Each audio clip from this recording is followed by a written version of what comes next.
Welcome to episode 2 of Mystic Mastery with your host, C. Michael Norman. And today, we're going to dive into the how-tos of life in particular, looking at trusting into life, as well as how we use the future to scale our vision, how we use these things that are to come to allow us to be better positioned, better prepared, and better and more able to have impact and influence in a more productive way.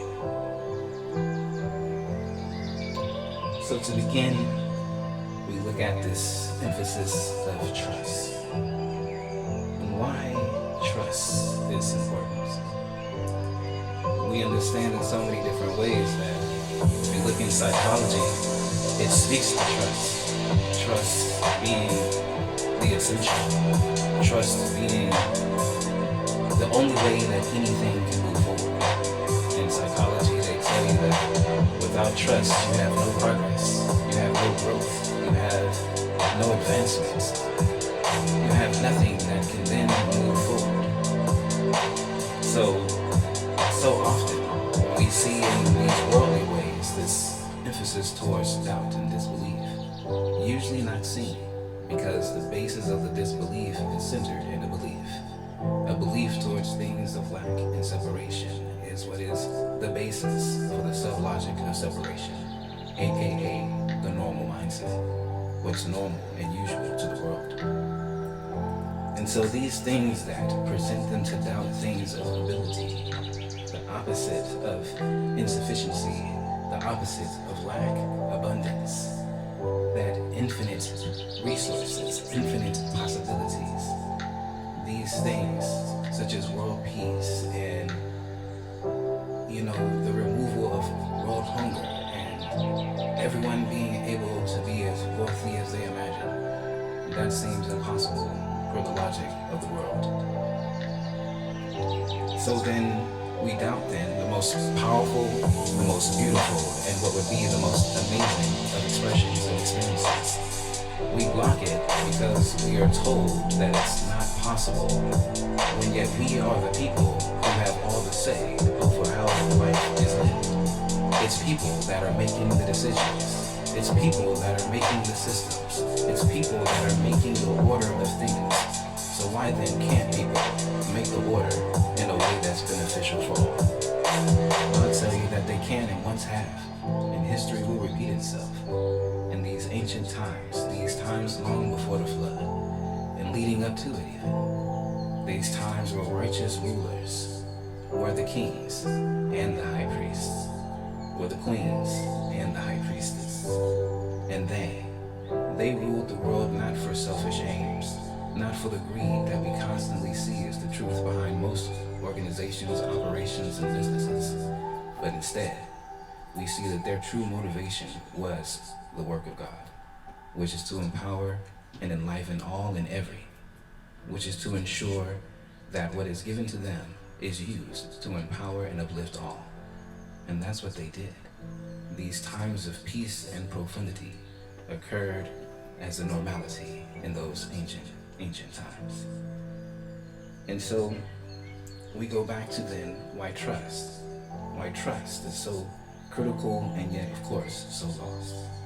If we understand that man has these experiences where things seem out of control, everything seems random, of luck, these are the things that don't position it to seem in order and in a pattern, in a path of specific unfoldment.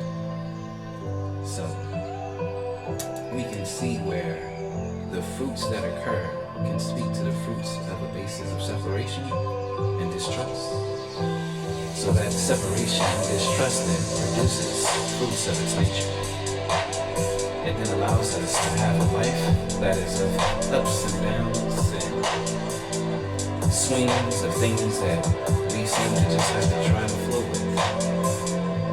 But it seems odd that even in investments we can predict the future, but yet in life it's just a series of randomness. So we understand this is not so. and we understand that the foundation in which we operate in plays a part in everything that comes to pass. It is the soil and the seed, and therefore determines the fruit and its quality. So then, we speak of trust. We can see it obvious why choose trust. Trust is clearly a higher path. Yet, most people only look at it as it relates to naivety and gullibility. But this is not what trust is ultimately about.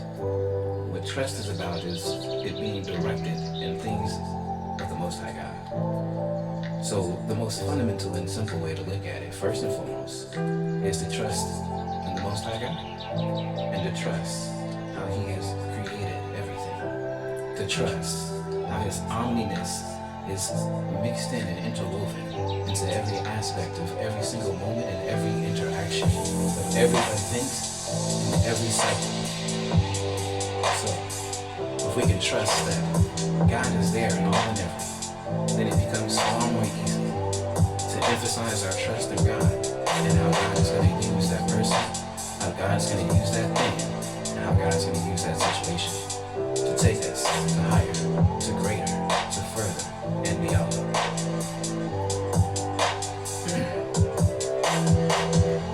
So often, we look at the concept of trusting. We struggle with this idea of trusting other people, given where we come from and what so many of us, of course, had to experience. The reasons to not trust. Of course, we had to experience this. So the nature then of diving into trusting other people, what part that plays, it becomes a little more simple when the trust is in God and how God will use them. When we emphasize the nature of how everyone will be used for our favor, our advancement, and our betterment, if we can stay in that mind, we begin to more readily see it, the truths and the fruits of its nature. If we stay in that faith, it begins to reveal itself more and more with every person and every situation. And every time we reflect back, we can see how we moved forward and advanced, and how God took that situation and took that situation and took every and any other situation and brought us to a greater place. So this is the nature of why, if we are trusting in God and how they're using that person, then we also can understand how to trust in His principles and how we interpret what they do. Using His principles and wisdom then allows us to understand that we are examining, trusting another's nature, whatever that nature may be. If we are interwoven and interacting on a regular basis due to a job or a particular environment and a space in which we will be in on a regular basis for any perpetual time period, we have the opportunity to begin to understand people. We begin to have the opportunity not to need to see the future. We don't need to know the most subtle and deepest of things. Of course, it will speak about all of those in time. But all we really need to know is how to be open, is how to embrace what is presented before us. The way that a person is being each day is an opportunity for us to take note and to recognize the choices they make. And as we understand, their choices will either demonstrate higher or lower, greater or lesser. They will add to you or take away. As we acknowledge these very basic components, it becomes easier and easier. And as we have a mind to accept that they are free to be how they choose to be, and how you would want them to be free, just as you would want them to respect you being free, so that you can be who and how you are, in whatever natural way that is. As we walk in that, it becomes far more evident and natural all of the ways that we can understand a person is and therefore will be. And as we continue to understand how this person will be, we continue to see how God is using them to elevate us, to help us transfigure ourselves. Because the nature and purpose of power is to be applied over and towards itself. So this is the way that we grow. This is the way that we advance. And as we grow and advance, we get closer to every promise. And so, the closer to the promise, which is that which we desire great in our heart, the closer we wish to be to it, the more we must walk in that freedom. the more we must choose that acceptance, and the more we must examine from that place. Appreciate and respect that everyone is walking in that freedom. And in that, whether they are conscious of it or not, in their freedom still yet, we have the opportunity to learn and to further see how God is going to use them to sharpen us in a variety of places. Some people will help us with our unrealistic expectations that we might not realize are unrealistic. Some people will help us with our anger and our rage. I would say for a lot of people just driving, you have many opportunities to improve upon. So these are the things that life will continue to present, and in this mind, we continue to see the opportunity to further evolve and walk in trust, and how walking in trust clearly speaks to walking in peace. So, we say that the self of the world tends to feel alone and without these components of lack and insufficiency at its base. Yet the self of truth is one with the source and force of all things and infinite capability at its base. This is the nature of the aim and goal to constantly direct a changing of the sub-logic of separation to a constant recognition of the reality of oneness, the reality of spiritual things made up of spiritual stuff, that as the basis of all physical everything. So therefore then, we become even more capable of recognizing how our trust in God, our trust in how God is using not only the people but the events and the things, allow for greater progress, allow for greater advancement, allow for us to still continue to move forward in ever-advancing ways.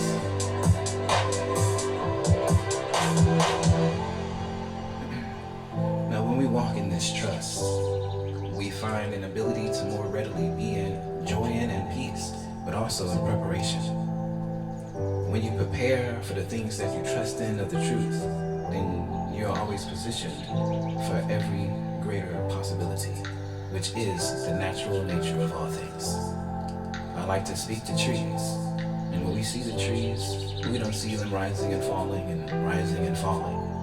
No. We see that they rise and ever rise. We see that even a full-grown tree, when it's considered an adult and mature, the nature of its maturity is that it still yet ever reaches higher, and they'll ever only rise higher. And that is then the nature of the order of things in the spirit, a cyclical, successive, progressive advancement. So as the trees only reach and only advance and rise, so too can we, if we trust that that is the nature of God, the nature of existence. And as we trust that everything is meant to advance and expand just as the universe continues to, then this then really speaks to a natural nature of us and our infinite abilities, our infinite creativities, and our infinite innovations.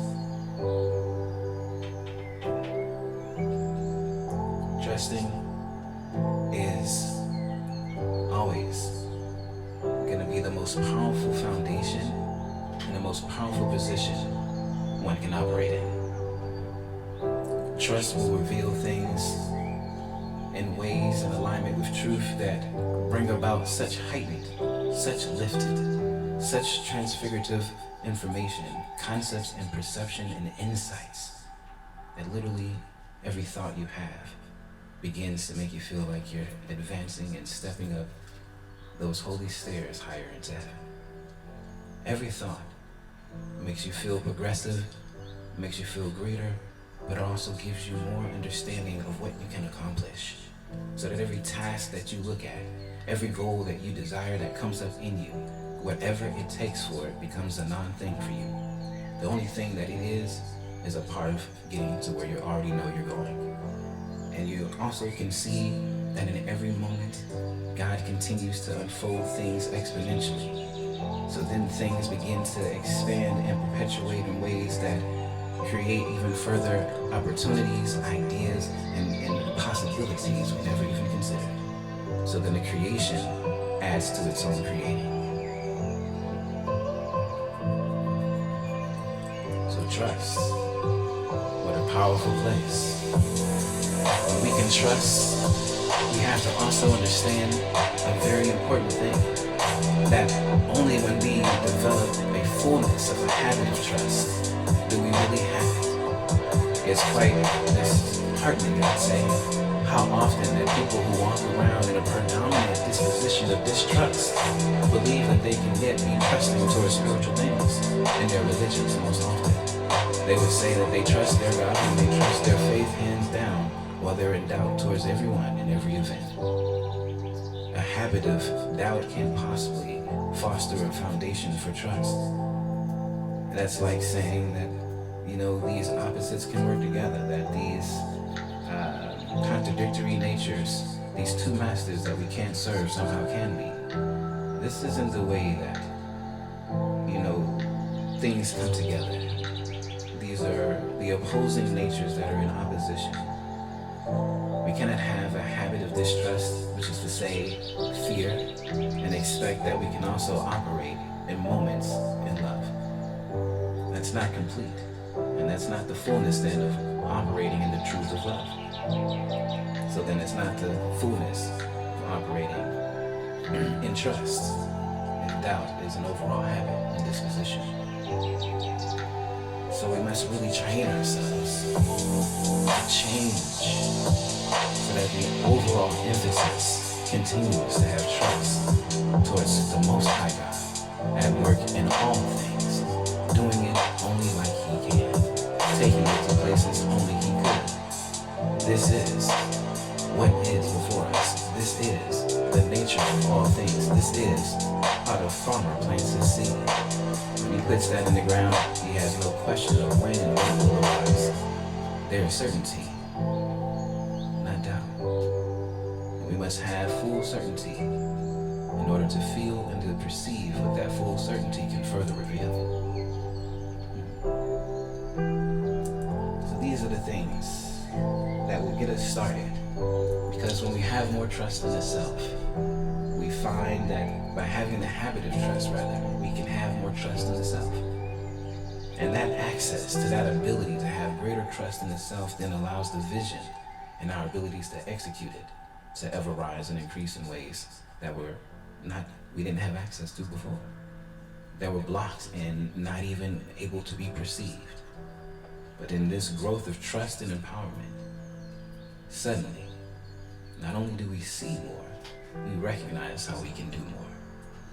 And when you add these wealth principles, specifically my top two, duplication and leverage, you can then take what you trust in, that those who you use, those who will call to you, those who come in place to be your duplicates and for you to leverage in different ways, you can trust in how God's going to use them, and how every way and everything and every twist and turn is all a part of taking you to an even greater place. Every shift is only going to allow for you to have greater fruits. So every time you're making a move, and every time you're going for that vision, every time you're going to execute to bring that into form, the people you leverage, we must recognize that God's going to use a part of what's in them to create something further new. He's going to expand the vision. It's going to expand the creation. It's going to allow for you to create and further not only empower yourself and the vision of you, but empower another and the ability to understand how to walk the vision.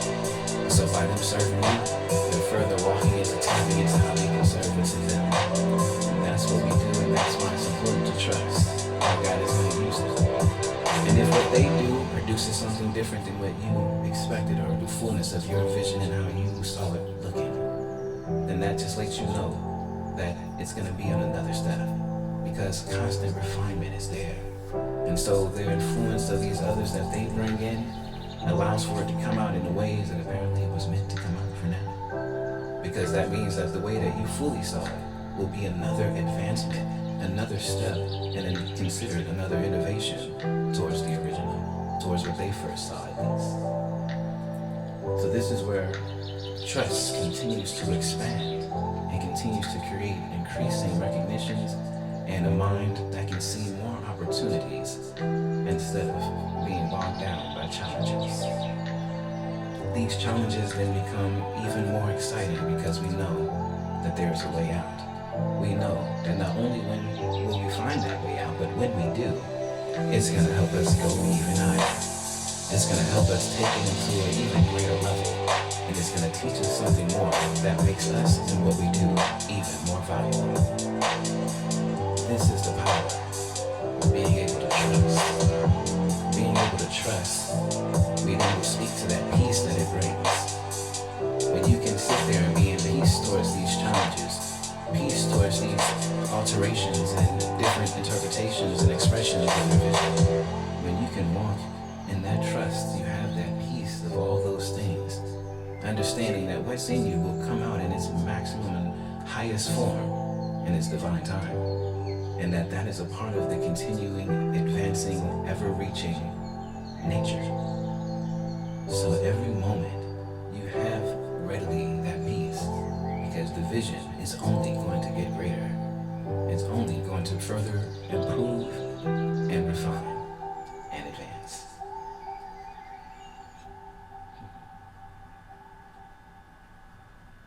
So this then gives us the basis for the value of trusting into life, trusting in the Most High God, and being able to let that be your conscious directed thought as you interpret, as you make decisions towards and in relation to every and anyone you interact with. It's a very powerful place, and it means so much for your life and your longevity. This certainty, this trust that can truly transform faith into knowing, that can truly transform what we thought we knew into certainty. This trust, this beautiful, wonderful trust, it touches the heart of everyone you give it to. And every time you give it, you're demonstrating the abundance of it within you. You're demonstrating your alignment with the Most High God, walking in a trusting nature.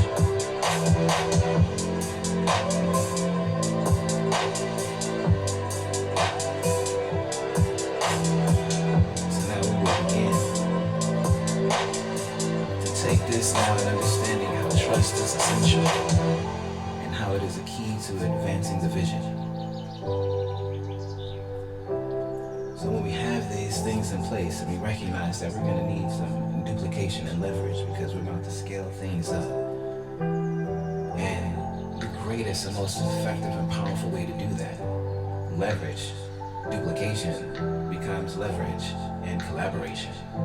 It becomes partnerships.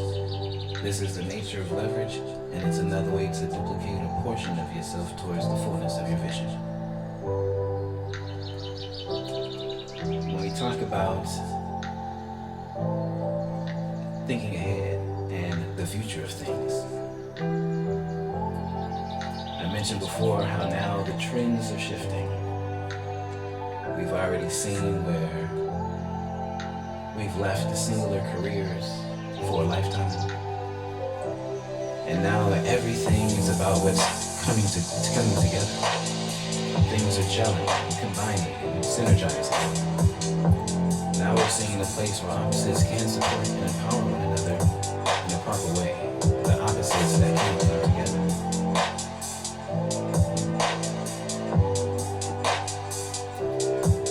When we look at the nature of how things have shifted from the single career to in Hollywood, we had the emphasis towards the triple threat. The triple threat was a unique skill set and a very unique position. It spoke to someone who could sing, who could act, and who could dance. These were the usual three. It could be some other three and some variation within that three or outside of that three. But the concept of having these three talents together was mind-boggling. It was the definition and the certainty to reach gold. It was gonna be successful.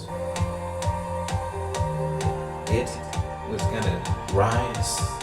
It was gonna be something amazing before everyone. To see someone who had all those abilities, that was any agent's key to fame. And that was any actor's key to grand success. Or any singer, or any dancer, whichever were their emphasis, if they had those other two hats, well, OMG, watch out, world. So those were the triple threats, which then began to evolve, and then suddenly the term multi-hyphenates, because suddenly people had so many hyphenations behind their name, they went beyond just singing, acting, dancing. Now they're producing. Now they're writing. Now they're doing all kinds of other industries. Some of them are even innovating and renovating in real estate. You see them in all kinds of fields and in all kinds of expressions. So many different ways of stacking all of these different skills, abilities, interests, and passions. Then they also have multi-potentialites. This is something else they've spoken to. Now, they aren't always considered masters of many things, but they are considered extremely creative in jumping and managing multiple varying creative ideas and fields. So still yet, this emphasis of an ability to be a jack of all trades at a heightened level. Still yet, this emphasis towards things coming together in unique and interesting ways. So then that leads us to the polymath, another expression similar to the multi-hyphenate, although the slight difference being that the polymath emphasizes a level of genius. It speaks to being a master of all trades, and it speaks to being it in such a way that you do it and accomplish something that seems impossible with ease. So now all of these particular types have brought so many things into form. So we see how things are continuing to meld together. Things are continuing to gel and create new things. So this is where we talk about even some of the industries that have come together. There's a whole new field of neuromorphic engineering, which speaks to an electronic neurobiological nervous system. How amazing is that? But what created this was the combination of biology, physics, mathematics, computer science, and electronic engineering. All of these fields had to come together. We've seen where base industries came together with the introduction of nanotechnology. So nanomedicine came into being, where they can create nano technology and materials combined with biological devices, so that things like drugs can be trained and taught to target specific cancers. They have things that can treat breast cancer, pancreatic cancer, and all kinds of different elements, because this nanotechnology is able to move with information and be guided and directed towards a specific path, and therefore duplicate and replicate organic processes. How amazing. But everything is continuing to grow greater, because it's all about how things are coming together. So neuromorphic engineering speaking to us creating, duplicating the brain and its functions, as well as the nervous system and their synapses, and the whole flow of how energy and how the mind and thought operates. We have machines that are able to read our thoughts. They're improving upon that capacity every day. All of these things that are beginning to take us closer to the point where we will have things that we control with mental input. With a mental intention, things will respond. And when we start looking at the fullness of how everything is continuing to evolve, this future of a smart cars and smart railroad system where we won't even be a part of the driving experience, just enjoying the ride, with all the advances of technology that it brings. We're gonna wake up in the morning and the house will know what we want when we want it. It'll know that today the nature of your hormones and the way that your energy and the various things that's going to read upon you and the thought recognition components, it's going to know that you want a smoothie instead of coffee this morning. And it's going to start getting it ready. And as the house prepares this smoothie, getting it informed, and as you're brushing your teeth and it starts to get the water warmed up for your shower you're going to take right after, the house continues to move and flow with you. And so by the time you get downstairs, that smoothie is perfectly chilled, cold, and in the exact way that you want it. And you just got to grab it and walk to the door that's opening up for you into your garage with the car's door opening, ready for you to sit in it with the directions towards where you're going already imprinted for you.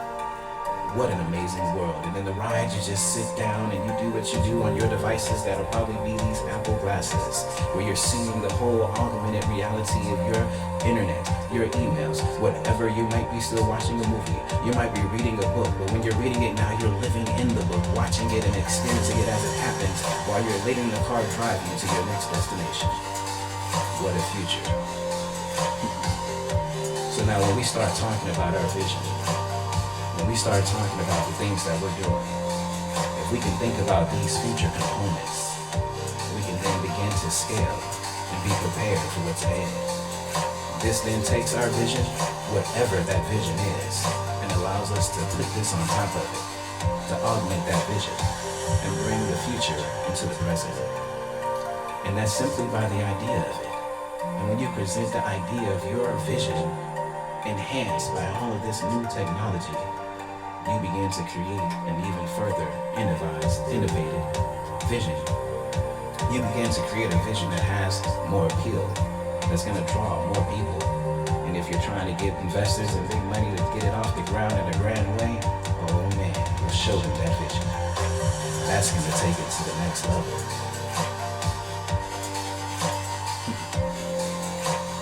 This is where, even with the nonprofits, I always love helping them recognize how to expand their vision.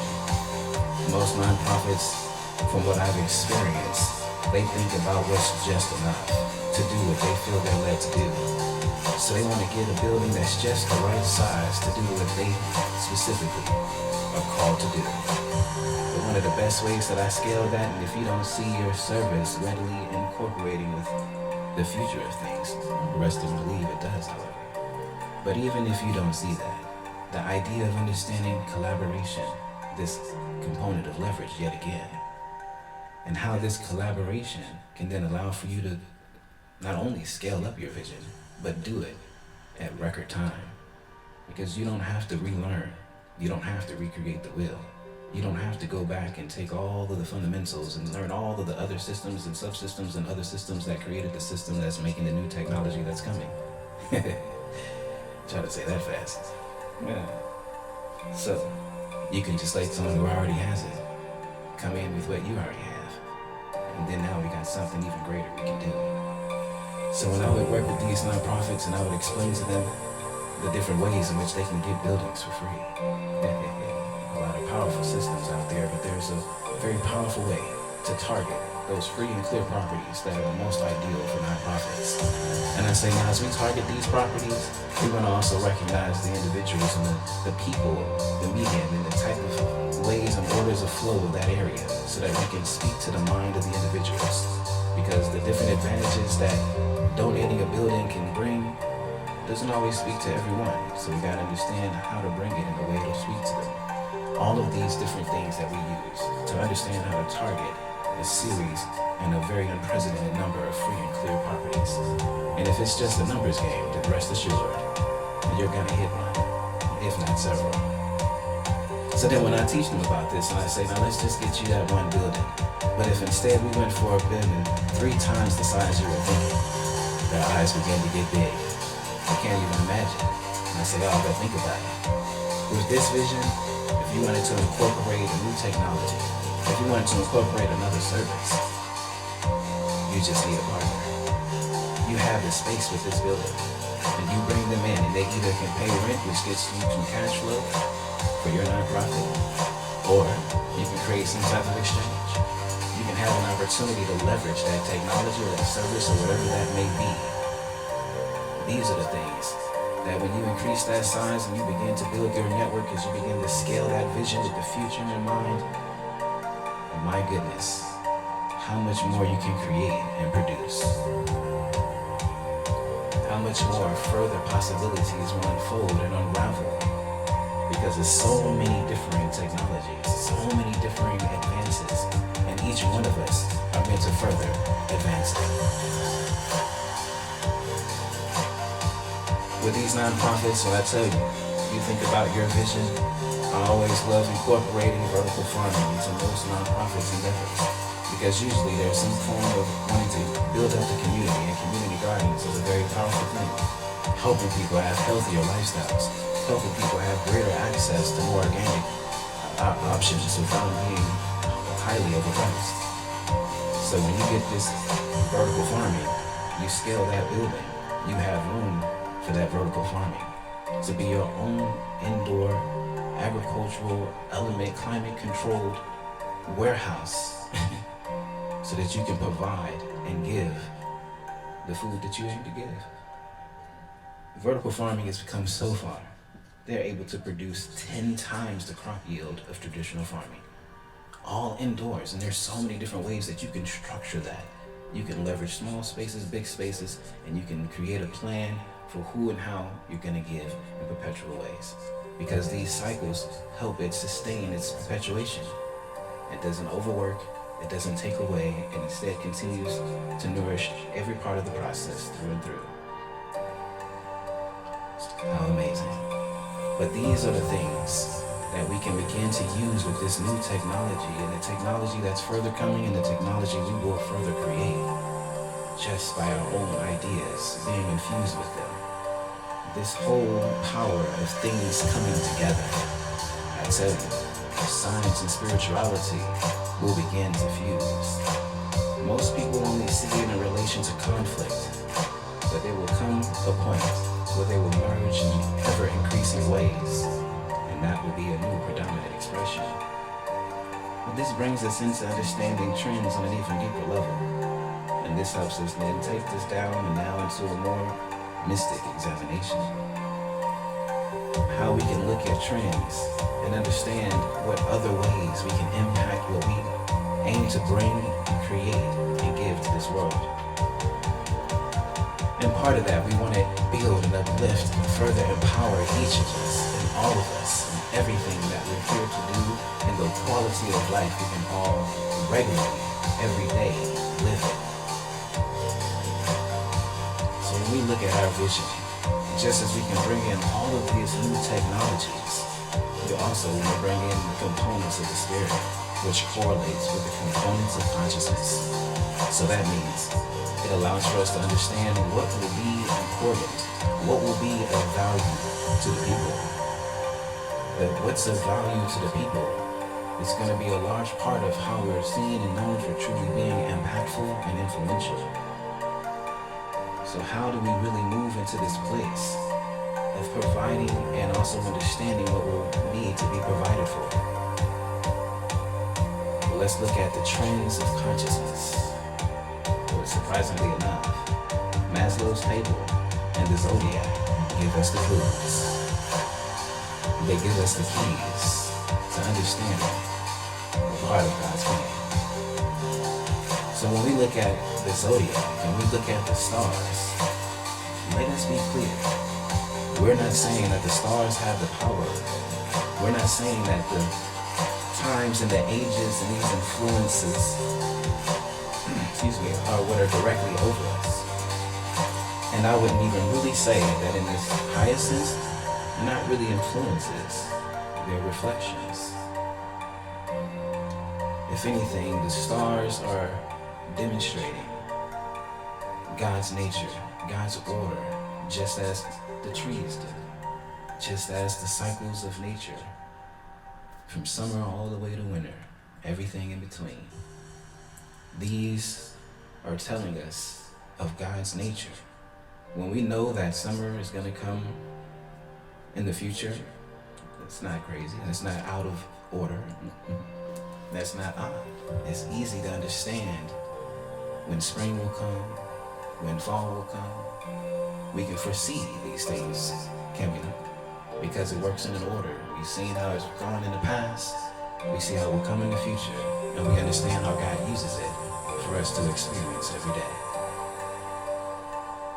So the stars are symbol, and how each age represents a reflection of what God is doing in that time.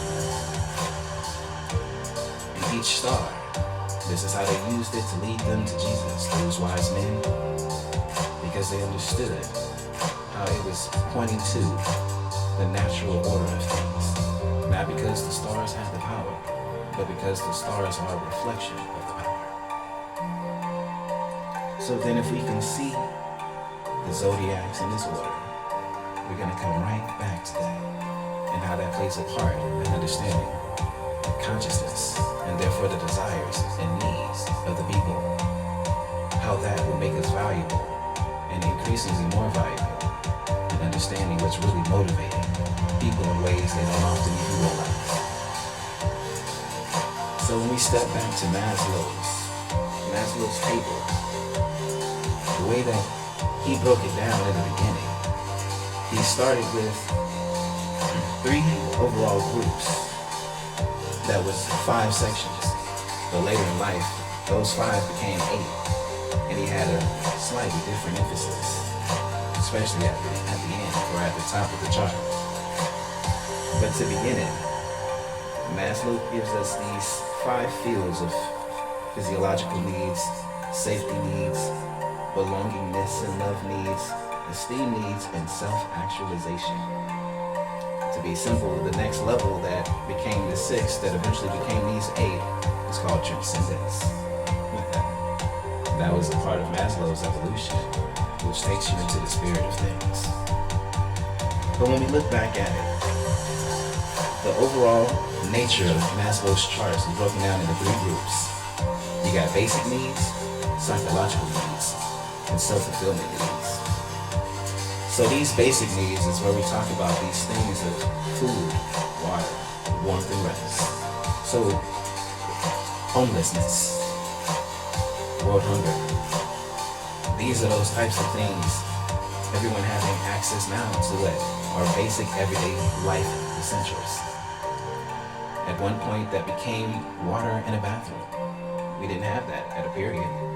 That wasn't considered an essential, a basic need. But now it is. So too is technology. As we ever advance in technology, technology as a part of our base needs ever increases too. So we see that this beginning phase of the basic needs, safety needs, and physiological needs. And safety, of course, security, and our sense of protection. So these 2 fields correlate with the last age, the age of Pisces. Some say we're still in it. I say we're already out of it. But what we can share on either end is that the influence of the age of Aquarius is here. So given that the influence is here, the experience and the nature and its qualities are part of what's unfolding right now. And if you look at even those who say we're still in the age of Pisces, they will tell you that over the next 150 years, we're going to experience Pisces decline as Aquarian continues to rise. So what does that mean in terms of consciousness? So again, Pisces being covered, these basic needs. So this tells us that we're getting closer to this place where world hunger will be a non-thing, where homelessness will be a non-thing, where the bases of base life will be highly elevated than what they were, as they already are now than they were 100 years ago, than they were 200 years ago, and so on. So the basic nature of life in this world is going to elevate. And as it elevates and as we continue to walk into the influence of the age of the Aquarians, we're moving into what correlates with the second group of needs in Maslow's table, the psychological needs. So this tells us that as Aquarian represents this age of knowledge, this points us to seeing that belongingness, esteem. So deeper relationships and more true and genuine relationships, and greater places of accomplishment, honor, and things of greater value will begin to rise. So we can understand that that is a part of how we're getting into these new initiatives, these green agendas, both for the planet, but also for underserved communities. The government has so many initiatives, and nationwide they're pushing, globally they're pushing for these different emphasis towards green and empowering others type of policies.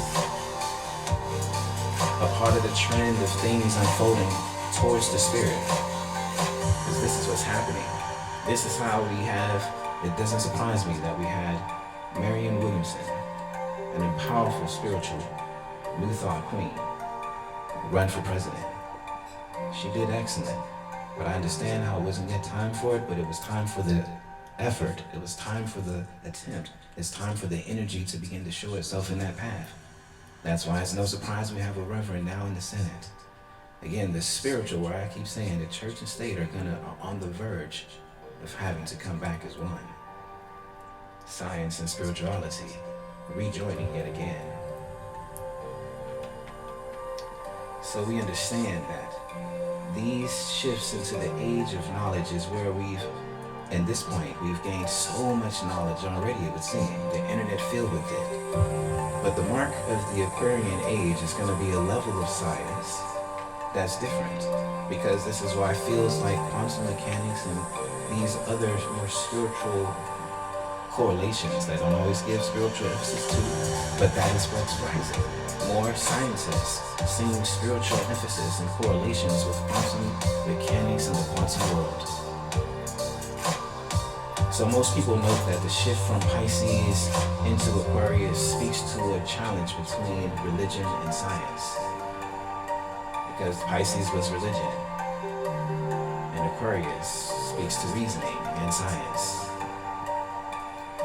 So it is actually the part of why these fields are merging together, because this is a part of an upward trend. An even grander cycle is at play, one that is moving us forward and upward in very powerful ways.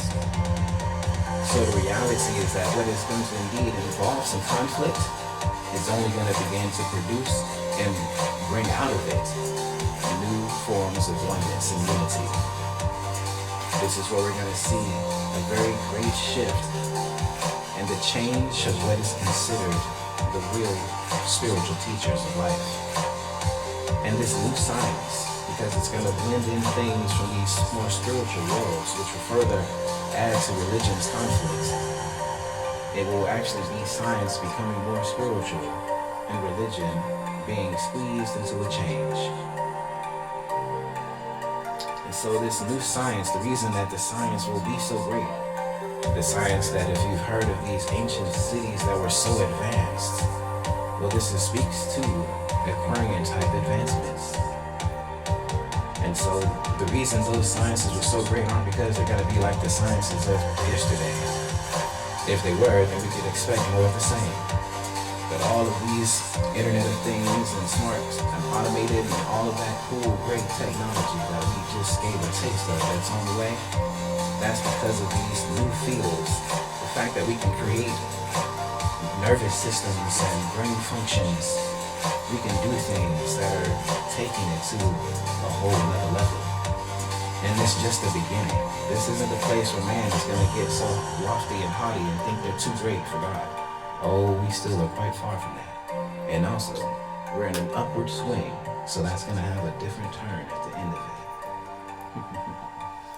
So the point here is that we're seeing that this influence from this shift from Pisces into Aquarius is going to position as an understanding of science in a higher way. Science that is infused with spiritual correlations and principles. This is what makes advances so beyond and so great, and something that can be the stuff of the movies and fairy tales. It's the spiritual component that takes them to the next level. So science in its new form is going to really emphasize more truths, because what we're really moving into the Aquarian age is really the beginning of knowledge applied, which is to say the basis of beginning to move towards wisdom. So yes, coming towards the end of Pisces, the influence of Aquarius brought us to having and collecting all the knowledge. We know that was during Google's day. So now, Life After Google, excellent book and incredible author, I believe it's George Gilder. Forgive me if that isn't the right name, but I'm pretty sure it is. With that, a great forward investor, foresight man. He knows the future, and he speaks to the life after Google. Because we've got the technology, we've got the knowledge. The internet has given us the basis of all and as much knowledge and information that we can imagine. So we got the information, we got the knowledge. But the thing is, not everyone knows what is useful. Not everyone knows what order it best flows in, or what is the cycle in which we can produce and create out of it things we never imagined. That's what everyone is scrambling and seeking to try to figure out. You got so many resources, so much information, but what is the more information that will take you to your goal? So we try and we mix and we create, and we make our own ways, but scripture tells us that every way that man makes is simply a way that leads to death. It's only through the spiritual path that we will understand how to create productive ways, and that we will advance in even greater directions. So as we shift, and as we recognize this influence, we see that all the information we have, the only thing that's next, the true nature of the age of Aquarius, is to prepare us and to start moving us towards the age of Capricorn, which is the age of wisdom. So Aquarius is going to represent us applying knowledge and beginning to decipher what true knowledge is, and ultimately leading us to discovering what wisdom is all about, and how wisdom is the true knowledge, is the true power, it's the true source, and it's the true foundation from which we should build upon. But that's what's going to continue to arise. And so if we understand this and we talk about our vision, we talk about incorporating all of that future technology, but then we also can incorporate these things of the shifts and our psychological needs. That means that the people will have different push of emphasis. So how to be in more true relationships. This speaks to the changing of the different types, our LGBTQ community. If I didn't say that right, forgive me. And this evolving in forms of identity. Some see this as a very bad and horrible thing, indeed, but change, of course, is going to be seen as a bad when we're stuck to the past. But when we understand that God's plan is forever to move things forward, then we can see how everything is speaking to how God is moving things forward. So this shifting in identities is a part of us breaking more free and being true to understanding ourselves instead of being put into boxes. And so that falls a part of belongingness and these more intimate relationships, which I say speaks to being with more true people. Instead of getting with people that we're trying to fit in with, we get with people who we're like-minded with. So now we begin to have more cliques of individuals that are being true to their nature. So we're going to see that evolve and further expand. So there's no surprise that more support is happening for such communities, and we're going to see it only increase. We're going to see new and heightened ways to give equality and to create equal representation of every and all forms of expression. That's what we're going to continue to see. We're going to recognize so many components as it relates to esteem, as it relates to the components of what we feel accomplished and capable in. Well, that's going to only further be empowered as we're able to work in greater networks of like-minded individuals. And given that it won't be as hard to find those like-minded individuals because of the advancements of social media, the advancement of the metaverse, and how this metaverse is going to allow for us to interact with each other in a digital way that takes things to a whole other world, but allows for even more opportunities to be individuated as well as united. So now if we can understand that, and we think about our vision, then we can think about how our vision can further support bringing people together in their own forms of expression. That begins to take us and that future technology and all of those potentials to all kinds of new heights and variations of expression. You begin to find that you can only create more you begin to find that you can only then be even more impactful and influential.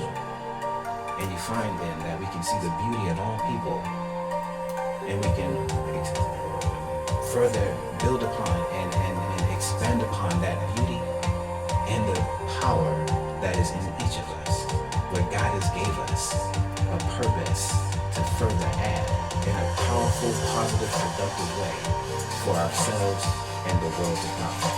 That's what each one of us has in us. And the more that we create these spaces and rooms and worlds and views and policies and businesses and nonprofits that add to every group and every expression as a value, the more then we can see greater creations, the more then we can see these basic needs further being fulfilled, the more then we can see a unity occurring, and the more we can begin to recognize world peace isn't a fabled concept. It is just a matter of time.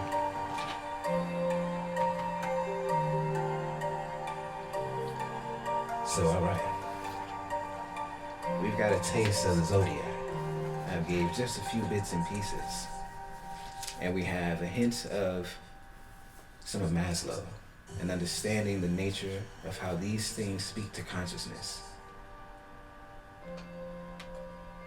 As we continue to see that this is simply demonstrating what God is doing. How God is creating a moment to bring in influences that demonstrates that a grand change is occurring, and it happens through the unfoldment of each individual. And slowly but surely, more and more individuals unfold into the alignment of this nature. And then we see where the macro has influenced the micro so that the micro produces what the macro had began. This is how the large is moved and comes to form from the small, and the small then brings the large into its full mature being. Everything that we're doing is moving us towards maturity. Every age is a shift in the covenant, because it's a shift in the maturation of man. And as we continue to mature, we move up from Aquarius to Capricorn, then we move from Capricorn to Sagittarius, which is considered the time of the spirit, the age of the spirit. And it correlates with the new golden age. And it correlates with the return of Christ. So now if we can keep that in mind, I'd like to then give to you what I have given to some. Is to begin to think about your vision and look at all of these things that you can put together and go out 4,000, 6,000 years.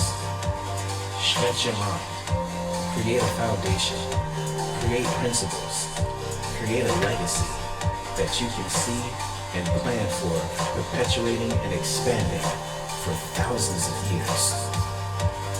Why not? Why not expand that mind? Do we think that when they created the pyramids, they did not think it would last for the thousands of years that it lasted? I believe they did. I'm actually certain of it. So if they had the mind to think that they could produce something that would last for millenniums, then so too can we. We can create things. We can create plans.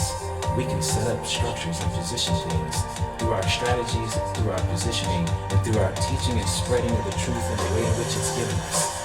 And we can perpetuate life. We can perpetuate advancement.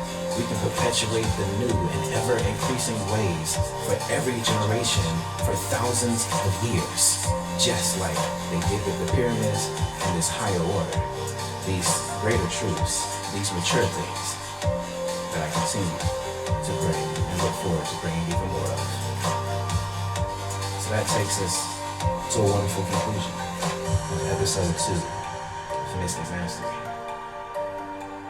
Once again, I appreciate On Blast Radio, every and anyone who listened. Thank you for your time, and thank you for your mind, and thank you for the heart to hear.